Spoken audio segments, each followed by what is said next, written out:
All rise. Veuillez vous lever.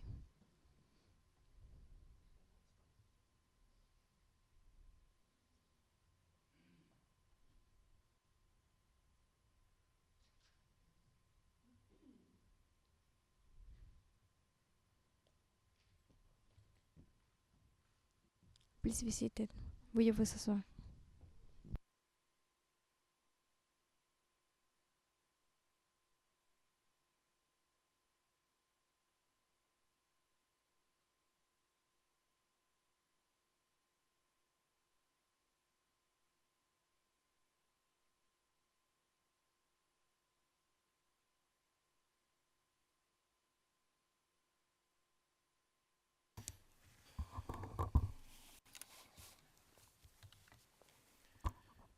Good afternoon.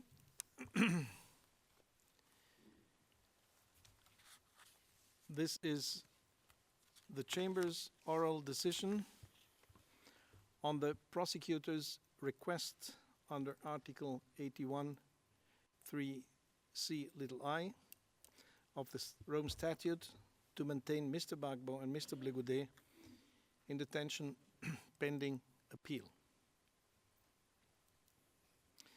According to said provision, ordering the continued detention of an acquitted person can only occur when there are exceptional circumstances having regard to at least the following factors: concrete risk of flight, the seriousness of the offense charged, the probability of success of an appeal.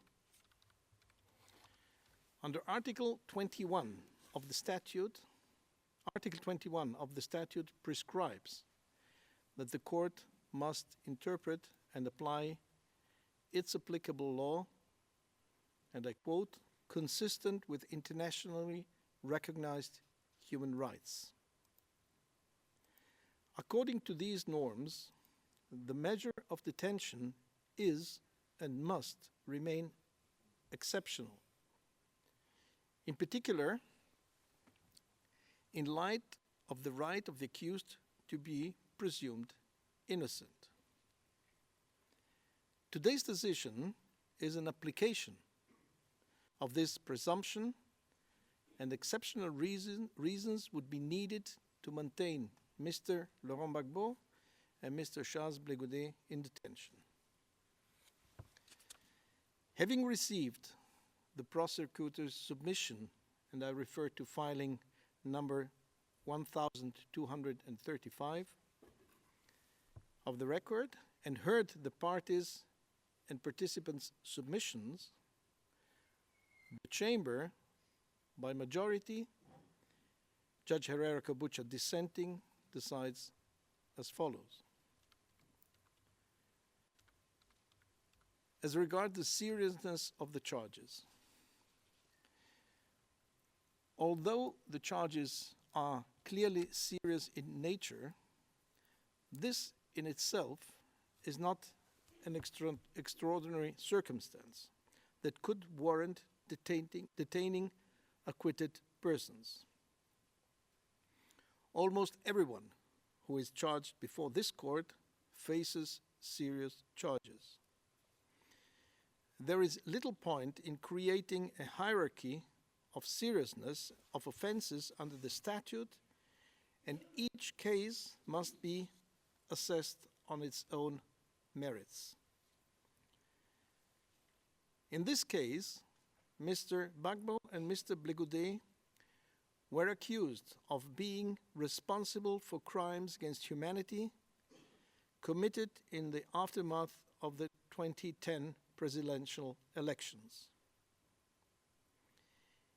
It is worth noting in this regard that the majority found that there is insufficient evidence to conclude that crimes against humanity attributable to the accused were committed in Ivory Coast.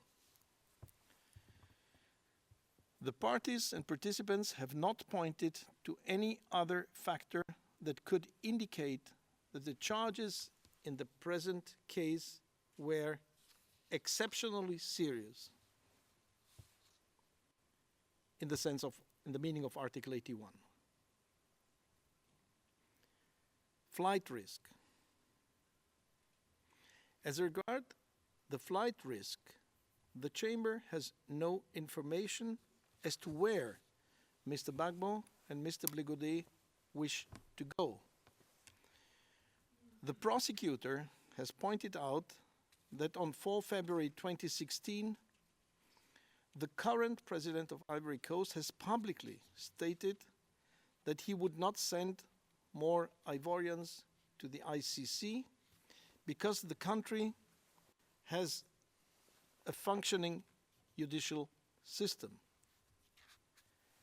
The Chamber is of the view that this statement should be interpreted with reference to the principle of complementarity. Accordingly, it can only apply to new cases arising from the situation in Ivory Coast. It would be contradictory to state that Ivory Coast has a functioning judiciary and abides by the rule of law, and to refuse to comply with a request from the ICC. The Chamber is aware of the situation surrounding the case against Mrs. Simone Gbagbo, but as this matter is sub judice before another chamber of this court, this chamber will refrain from commenting on it. Flight risk must be evaluated in respect of the individuals concerned. The fact that a state party may or may not fail to comply with a request for surrender does not necessarily mean that the person in question will not appear voluntarily or on their own motion if summoned by the court. It is true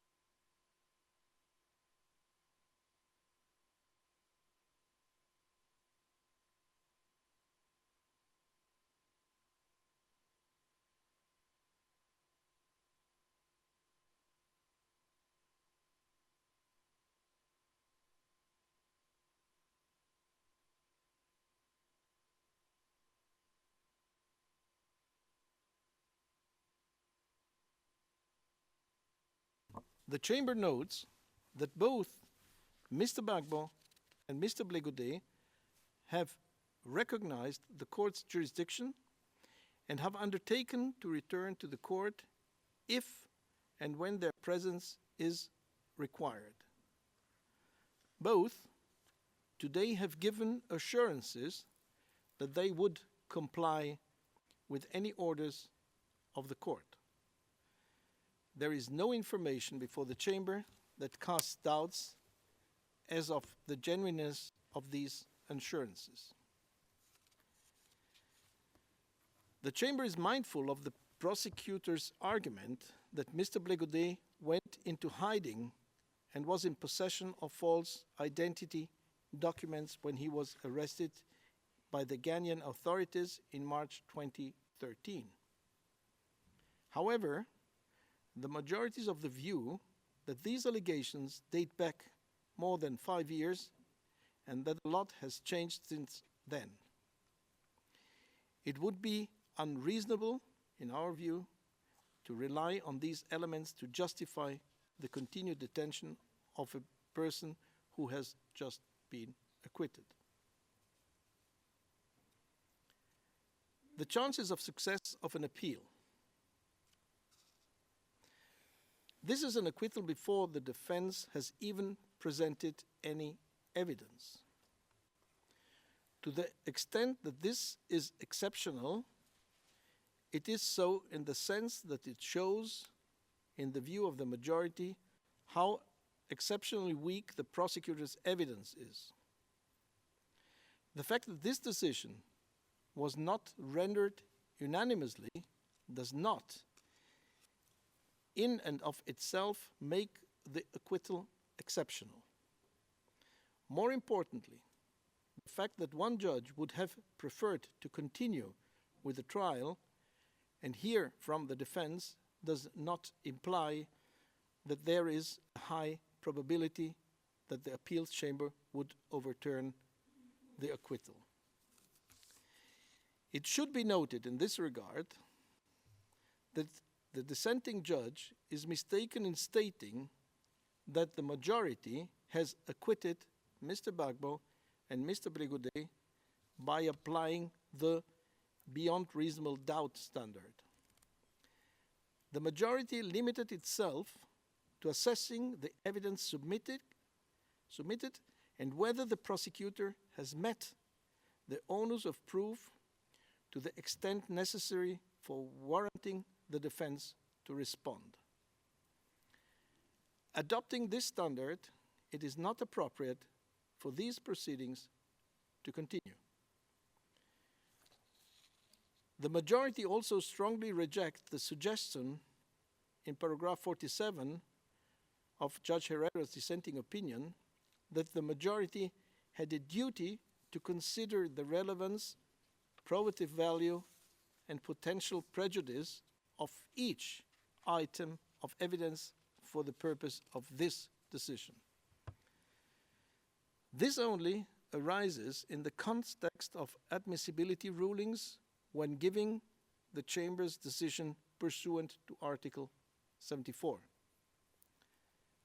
This is not now relevant given the Chamber's direction to the parties and participants that for the purpose of this procedure, all evidence submitted is to be considered.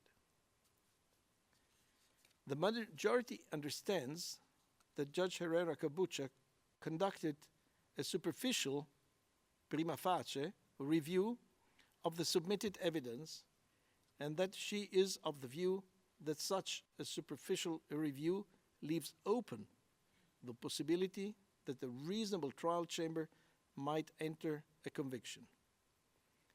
Even so, it does not follow that a finding of sufficiency at this stage will necessarily actually result in a conviction. It is worth pointing out that even the standard adopted by Judge Herrera Cabucha leaves open the possibility to go beyond a mere superficial assessment. This may take place in exceptional cases such as the present one, where the credibility and reliability of the evidence is seriously questioned, and where the prosecutor contends that guilt is based, in whole or in part, on questionable inferences to be drawn. In these cases, it is not appropriate for the trial to continue on the tenuous basis of such superficial assessment. In any event, we do not see how conducting a more thorough analysis of the evidence increases the likelihood that the acquittal of Mr. Gbagbo and Mr. Goudé will be overturned on appeal. It is, of course, possible that the appeals chamber will agree with the dissenting judge in respect of the applicable standard for motions for acquittal at this stage of the proceedings. However, this is entirely speculative and unexceptional, and therefore cannot serve as a reason to maintain the accused in detention. I come now to talk about other indicators of exceptional circumstances. The Chamber has been unable to identify any other factors that could otherwise indicate the existence of exceptional circumstances. More specifically, the Chamber, by majority, is unpersuaded that either the rendering of the decision with detailed reasons to follow or the novelty of the majority's approach before this court is per se an exceptional circumstance. The Chamber is sympathetic with the victims' concerns. At the same time, this does not influence the Chamber's decision, which is limited by the standards contained in the Rome Statute. As to the request for stay of the present decision requested by the Office of the Prosecutor, the Chamber, by majority, considers that the Appeals Chamber is vested with the responsibility to address requests concerning stay pending the potential appeal to the present decision. The Chamber, by majority, also considers that the time required to make the necessary logistical, organizational, and diplomatic arrangements should provide the prosecutor with ample time to make the relevant request before the Appeals Chamber. For all these reasons, by majority, the Chamber, by majority, Judge Herrera dissenting, rejects the prosecutor's request to maintain Mr. Gbagbo and Mr. Goudé in detention and directs the registry to obtain the necessary assurances from Mr. Gbagbo and Mr. Goudé and their respective lead counsel in ensuring the return of Mr. Gbagbo and or Mr. Goudé if and when their presence at the seat of the court is requested, as we said this morning. Judge Herrera Kobucha considers that in light of the particular circumstances of the detention without a full and reasoned statement, the accused should remain in detention pending appeal pursuant to Article 81(3)(c) I of the Rome Statute.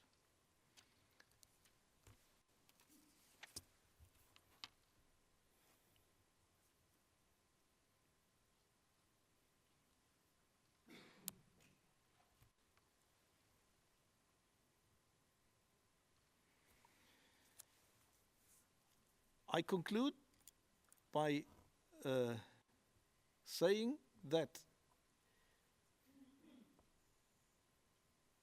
victims or witnesses of this trial should not be